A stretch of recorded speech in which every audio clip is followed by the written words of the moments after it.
দাঁড়াও, রেডি? এই জায়গাটা দেখার মতন একটা জায়গায় পৌঁছে গেছি সত্যি। আর এইখানে না দাঁড়িয়ে পারলাম না, ঠিক আছে, গাড়িটাকে দাঁড় করালাম, ভালো করে কিছু দেখা যাচ্ছে না, কিন্তু সত্যি কথা বলতে এই এই গাছগুলোর নাম কি আমারও ঠিকঠাক জানা নেই। এইগুলো ও আমি কি গাছ এগুলো? ফান পাতা। এগুলো তো আমি বিয়ে বাড়িতে সাজানো দেখেছি।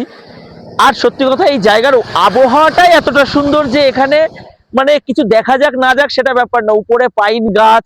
আর এই রাস্তাটা আমি একটুখানি ঘুরে দেখাতে বলবো আমাদের ক্যামেরাম্যানকে, কারণ টোটাল এই টার্নিংটা যে নিয়েছে না, গাড়িগুলোকে ভালো করে দেখা যাচ্ছে না।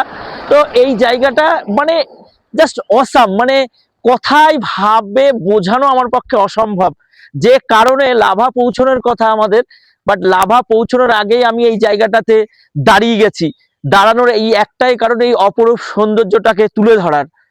খুব সুন্দর জায়গা, সবার জীবনে একবার হলেও লাভাতে আসা উচিত। খুব সুন্দর।